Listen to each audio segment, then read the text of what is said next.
الحمد لله الحمد لله وحده، والصلاة والسلام على من لا نبي بعده. أعوذ بالله من الشيطان الرجيم. بسم الله الرحمن الرحيم. وقرن في بيوتكن ولا تبرجن تبرج الجاهلية الأولى. قال تعالى في مقام آخر: يا أيها النبي قل لأزواجك وبناتك ونساء المؤمنين يدنين عليهن من جلابيبهن. صدق الله العظيم وصدق رسوله النبي الكريم، ونحن على ذلك لمن الشاهدين والشاکرین والحمد للہ رب العالمین. حجاب ایک فطری ضرورت اور دینی تقاضا ہے. جب حجاب کا لفظ بولا جاتا ہے، ہر ایک کی نظر، ہر ایک کا ذہن برقعے کی طرف جاتا ہے. حجاب یہ عربی لفظ ہے. حجاب کو اگر ہم اپنی لینگویج کے اندر بولیں گے، حجاب کے معنی آتا ہے کور کے. حجاب کے معنی آتے ہیں کور کے. حجاب کے معنی آتے ہیں چھپانے کے. ہر اس چیز کو حجاب کہا جا سکتا ہے، ہر اس چیز کو حجاب کہا جا سکتا ہے جس کو انسان چھپانا چاہتا ہے، جس کو انسان کور لگانا چاہتا ہے. آج کا نوجوان جب موبائل لیتا ہے، موبائل سستا لو یا مہنگا لو، لیکن موبائل کی دکان کے اندر موبائل کے اوپر کور لگا دیتا ہے. حالانکہ کمپنی کی طرف سے کور لگا ہوا ہے، لیکن پھر بھی کور کے اوپر کور لگا رہا ہے. کور کے اوپر کور لگاتا ہے. اسکرین کمپنی کی طرف سے آ جاتی ہے، لیکن اسکرین کے اوپر اسکرین گارڈ لگاتا ہے. وجہ کیا ہے؟ تاکہ اس کے اوپر اسکریچ نہ پڑ جائے، تاکہ اسکرین خراب نہ ہو جائے. گھروں میں ٹی وی رہتی ہے، ہر ایک کے گھر میں لیپ ٹاپ ہوگا. لیپ ٹاپ کے اوپر بھی اسکرین لگا دیتا ہے، اس کے کی پیڈ کے اوپر بھی اسکرین لگا دیتے ہیں تاکہ بٹن بار بار اس کو یوز کرنے کی وجہ سے اس کے اوپر اسکریچ نہ آ جائے. انسان اس کی حفاظت کرتا ہے. کور کیوں لگاتا ہے؟ تاکہ خراب نہ ہو جائے. ٹھیک اسی طریقے سے اسلام جو مذہب ہے، یہ تمام کے تمام ادیان کے اوپر سب سے غالب آنے والا ہے. اسلام جو مذہب ہے یہ انسان کی فطرت کے عین مطابق ہے. اسی لیے فرمایا گیا: فطرت اللہ التی فطر الناس علیہا. اسلام کو فطرت کے مطابق ڈھالا گیا ہے. اسلام نے کبھی کسی چیز کو زبردستی کسی پر تھوپا نہیں ہے، بلکہ فطرت کا تقاضا یہ ہوتا ہے کہ ہمیں اسلام کے حکم کے مطابق کام کرنا چاہیے. ہاں، اگر ہم مسلمان ہیں، ہم نے کلمہ پڑھ کر مسلمان ہوئے ہیں، ہم ایمان کے اندر داخل ہوئے ہیں، ہم اسلام کے اندر داخل ہوئے ہیں، اب ہمارا یہ فریضہ بنتا ہے، ہمارا دل چاہے نہ چاہے، ہمارا دل چاہے نہ چاہے، لیکن ہمیں اسلام کے مطابق زندگی گزارنی چاہیے. ہم بھی چاہیں گے ہم آدھا تیتر آدھا بٹیر، میٹھا میٹھا ہپ ہپ، کڑوا کڑوا تو شریعت اس کی اجازت نہیں دیتی. اسلام دین فطرت ہے جس نے عورت کو شیطان کے مکر و فریب سے محفوظ رکھا ہے، اسے ذلت اور بے حیائی کے دلدل سے نکال کر اسے عزت اور احترام اور اعلیٰ مقام پر بٹھایا ہے، نیز اسے خوبصورت ڈائمنڈ قرار دیا ہے۔ عورت ایک انمول موتی کی طرح ہے جس میں شرم و حیا مردوں کے مقابلے میں کہیں زیادہ پائی جاتی ہے۔ یہی شرم و حیا دین اسلام کی پہلی ترجیح ہے، جس کے بارے میں جناب محمد الرسول اللہ صلی اللہ علیہ وسلم نے فرمایا، اذا فاتک الحیا فافعل ما شئت۔ جب تمہارے اندر سے حیا نکل جائے، تمہارے اندر سے شرم نکل جائے، پھر جو چاہو کرو، کوئی نہیں روک سکتا۔ تو اسلام نے مرد عورت کے فطری تقاضوں کو مد نظر رکھتے ہوئے اس کا دائرہ کار متعین کیا ہے کہ کیا کر سکتی، کیا نہیں کر سکتی۔ ایک کمپنی کے اندر سے جب موبائل نکلتا ہے تو موبائل یوز کرنے کا طریقہ کمپنی بتاتی ہے۔ ایک گاڑی جب کسی کمپنی سے نکلتی ہے، گاڑی کو استعمال کرنے کا طریقہ وہ کمپنی بتاتی ہے۔ فریج، ایک واشنگ مشین جب کمپنی سے نکلتی ہے، اس کو استعمال کرنے کا طریقہ وہ کمپنی بتاتی ہے، اور ہم اس کمپنی کی بات کو مانتے ہیں اور اسی طریقے سے استعمال کرتے ہیں۔ ایسے ہی انسان کو اللہ تبارک و تعالیٰ نے بنایا ہے، چاہے مسلمان ہو، چاہے ہندو ہو، چاہے کسی دوسرے مذہب سے تعلق رکھنے والا ہو، لیکن ہر ایک کا عقیدہ ہے ایشور ایک ہے، اللہ ایک ہے، اور ہر ایک کو اللہ نے بنایا ہے، ہر ایک کو اللہ نے بنایا ہے۔ تو اب اللہ نے مرد عورت کے فطری تقاضوں کے مد نظر رکھتے ہوئے مرد کو کیا کرنا چاہیے، عورتوں کو کیا کرنا چاہیے، مرد کو کیسا کپڑا پہننا چاہیے، عورت کو کیسا کپڑا پہننا چاہیے، اس کا دائرہ کار، اس کی ایک لمٹ متعین کر دی ہے۔ اللہ تبارک و تعالیٰ نے عورت کو گھر کی ملکہ قرار دیتے ہوئے، عورت گھر کی ملکہ ہے، عورت آنے والی نسلوں کی، بچوں کی تعلیم و تربیت کی ذمہ دار اس کو سونپی گئی ہے۔ گھر کے تمام کا تمام مینجمنٹ عورت کے ذمے ہیں، اور باہر کا مینجمنٹ اللہ تبارک و تعالیٰ نے مردوں کے ذمے قرار دیا ہے۔ اس لیے جب عورتوں کو گھر کی زینت بتایا ہے، گھر کا مینجمنٹ بتایا ہے، گھر کا ہوم منسٹر عورت کو بنایا ہے، پتہ ہی چلا گھر کی چہار دیواری کے اندر پردہ ہی پردہ رہتا ہے، کور ہی کور رہتا ہے۔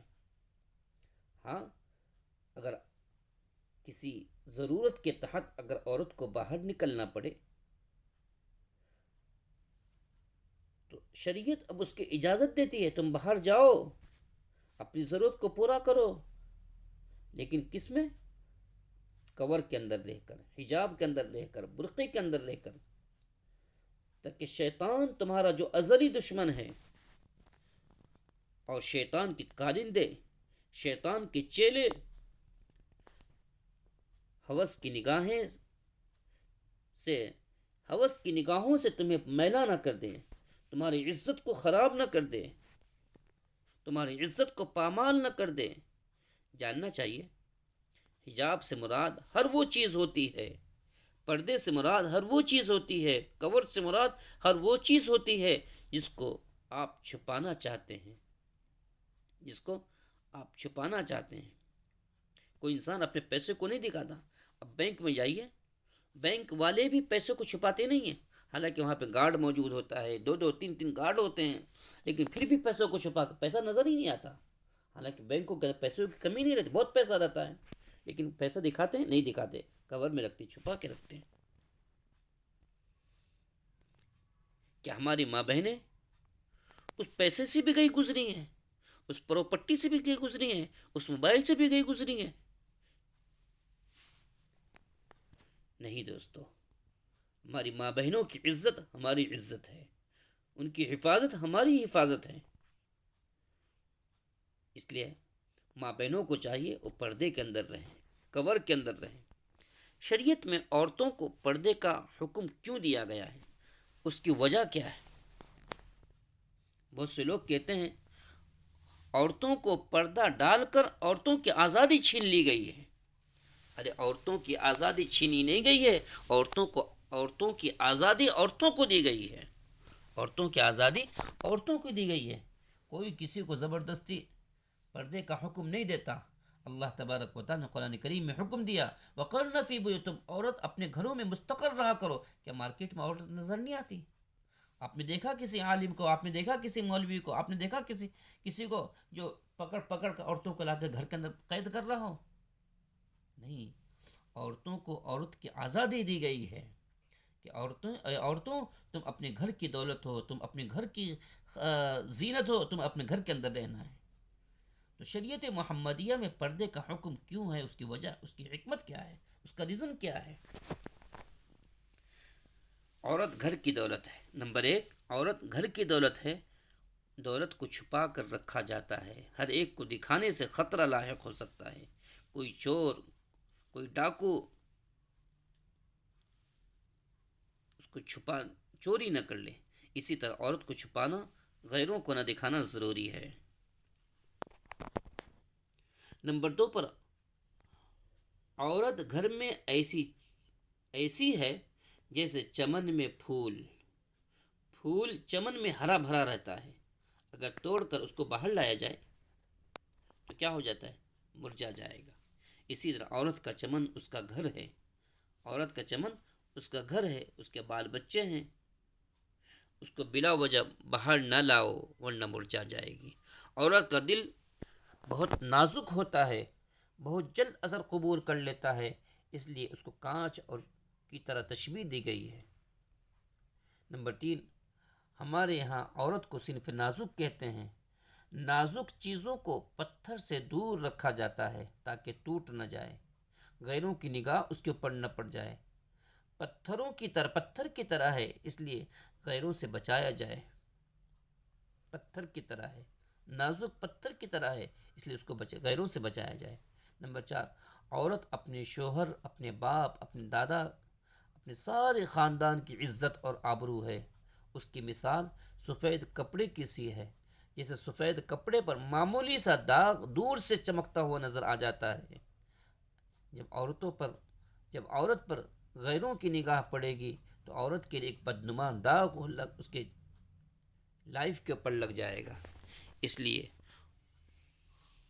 ان کو ان دھبوں سے دور رکھا جائے، ان بدنما دھبوں سے دور رکھا جائے۔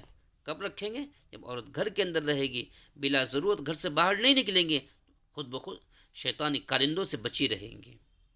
نمبر 5 پر، عورت کی سب سے بڑی تعریف یہ ہے اس کی نگاہ اپنے شوہر کے سوا کسی اور پر نہ پڑے، اس کی نگاہ اپنے شوہر کے علاوہ کسی اور پر نہ پڑے۔ اتنی بات ضروری ہے کہ پردوں کی حد مردوں کے مقابلے میں عورتوں کے لیے زیادہ کیوں رکھی گئی؟ عورت کو کور میں رہنے کے لیے کیوں کہا گیا؟ عورت کو برقع پہننے کے لیے کیوں کہا گیا؟ عورت کو حجاب میں رہنے کے لیے کیوں کہا گیا؟ یہ بالکل واضح ہے، فطرت کی آواز اللہ تعالیٰ نے عورت کو بنایا ہے۔ اللہ نے عورت کو بنایا ہے، جیسے کمپنی کسی چیز کو بناتی ہے، اس کو طریقہ بتاتی ہے، ایسے ہی اللہ تبارک و تعالیٰ نے عورتوں کو بنایا ہے، اور اللہ نے عورتوں کے اندر مردوں کے مقابلہ زیادہ کشش رکھی ہے، ہر ایک کا دل اس کی طرف مائل ہوتا ہے۔ اس لیے دنیا کے تمام مذاہب میں عورت کی رعایت کی گئی ہے۔ ہندو مذہب میں سیتا جی کو ایک آئیڈیل خاتون کا مانا گیا ہے، ایک آئیڈیل خاتون کہا گیا ہے، جنہوں نے دشمنوں کے بیچ میں رہ کر اپنی عزت کی، اپنی عفت کی، اپنی عصمت کی حفاظت کی اور اپنے آبرو پر کوئی دھبا لگنے نہیں دیا۔ سیتا جی کے بارے میں انہوں نے ہندو مذہبی کتابوں میں بات لکھی گئی ہے، جب شری رام جی کے بھائی لکشمن کو کہا گیا وہ سیتا جی کا چہرہ دیکھ کر انہیں پہچانے تو انہوں نے کہا میں نے کبھی بھی اپنے بھاوج کے قدموں سے اوپر نگاہ نہیں ڈالی ہے، ان کا چہرہ میں نے کبھی نہیں دیکھا ہے۔ چنانچہ انہوں نے سیتا جی کے پازیب کو دیکھ کر، ان کے پائل کو دیکھ کر ان کو پہچانا۔ اسی کے لیے عام طور پر ہندو بھائیوں کے یہاں بھی دیویوں کی تصویر اس طرح بنائی جاتی ہے، دیویوں کو اس طرح بنایا جاتا ہے، ان کا سارا بدن سوائے چہرے کے ڈھکا ہوا ہوتا ہے، سر کے اوپر آنچل ہوتا ہے۔ ہندوؤں کے بہت سے خاندانوں کے اندر، خاص کر اعلیٰ ذات کے ہندوؤں میں، عورتوں کے گھونگھٹ لٹکانے کا قدیم رواج چلا آ رہا ہے، بہت سی جگہوں پر آج بھی موجود ہے، اور یہ گھونگھٹ اتنا بڑا ہوتا ہے سر، چہرہ اور سینے کا اکثر حصہ چھپ جاتا ہے۔ بلکہ ہندو دھرم کی کتاب وید میں پردے کا حکم واضح ملتا ہے، چونکہ برہم خدا نے تمہیں عورت بنایا ہے، چونکہ برہم خدا نے تمہیں عورت بنایا ہے، اس لیے اپنی نظریں نیچی رکھو، اوپر نہیں، اپنے پیروں کو سمیٹے ہوئے رکھو، ایسا لباس پہنو کوئی تمہارا جسم دیکھ نہ لے۔ یہودی مذہب کے اندر بھی عورتوں کے لیے پردے کا حکم ملتا ہے۔ عیسائیوں کے ہاں بھی حضرت مریم علیہ الصلاۃ والسلام کی شخصیت ایک آئیڈیل، ایک نمونہ ہے، ان کی تصویریں بھی اس طرح بنائی جاتی ہیں، سوائے چہرے کے پورا جسم چھپا ہوا رہتا ہے، سوائے چہرے کے پورا جسم بھی چھپا ہوا رہتا ہے۔ آج بھی چرچ کی راہبات سوائے چہرے کے پورے جسم کو چھپا کر رکھتی ہیں، ڈھیلا ڈھالا لباس پہنتی ہیں۔ جن مغربی ملکوں میں برقع اور حجاب پر پابندی لگائی گئی، وہاں بھی کوئی اپنا بدن ڈھانک کر رکھنے کی اجازت دی گئی ہے، وہاں پر بھی اپنا بدن ڈھانک کر رکھنے کی اجازت دی گئی ہے۔ راہبات کا جو عیسائیوں کی پنڈت ہیں، عیسائیوں کی معلمہ ہیں، عیسائیوں کو گائیڈ کرنے والی ہیں، وہ بھی سر چھپانا ان کے وہاں بھی واجب ہے، سر چھپانا ان کے وہاں بھی واجب ہے۔ لیکن اس کے علاوہ بعض عیسائی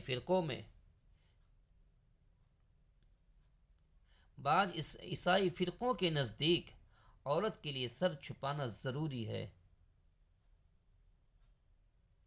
غرض یہودی اور عیسائی مذہب میں بھی پردے کا سلسلہ مردوں عورتوں کے احکام یکساں نہیں ہے، عورتوں کے احکام الگ، مردوں کے احکام الگ، اس لیے تورات نے مرد کو عورت کا لباس پہننے سے منع کیا گیا ہے۔ تورات کے اندر بھی مرد کو عورت کو مرد کا لباس پہننے سے منع کیا گیا ہے۔ عورت مرد کا لباس نہ پہنے، نہ مرد عورت کی پوشاک پہنے، کیونکہ ایسے کام کرنا خدا کے نزدیک ناپسندیدہ ہے۔ جب پتہ چلا، اب ہمیں چاہیے ہماری ماں بہنیں جو برقع پہنتی ہیں، یہ برقع ان کا ایک آئینی حق ہے۔ جو لوگ یہ کہتے ہیں کہ ان کی آزادی کو چھین لیا گیا ہے، آزادی چھینی نہیں گئی ہے، انہوں نے اپنی آزادی کو خود لے لیا ہے۔ میں اپنے ماؤں بہنوں سے یہ اپیل کرتا ہوں، یہ درخواست کرتا ہوں، جس طریقے سے آج تم ڈٹی ہو، اسی طریقے سے ڈٹے رہو۔ تمہارا آئینی حق ہے، تم اپنے آئینی حق کو وصول کرو۔ تم برقع پہن کر اسکولوں میں بھی جا سکتی ہو، تم برقع پہن کر کالجوں میں بھی جا سکتی ہو، تم برقع پہن کر ایوانوں کے اندر بھی جا سکتی ہو۔ اس بات کو تمہیں منظور کرانا ہے۔ اللہ تبارک و تعالیٰ سے دعا فرمائیں، اللہ ہم سب کو عمل کی توفیق عطا فرمائے۔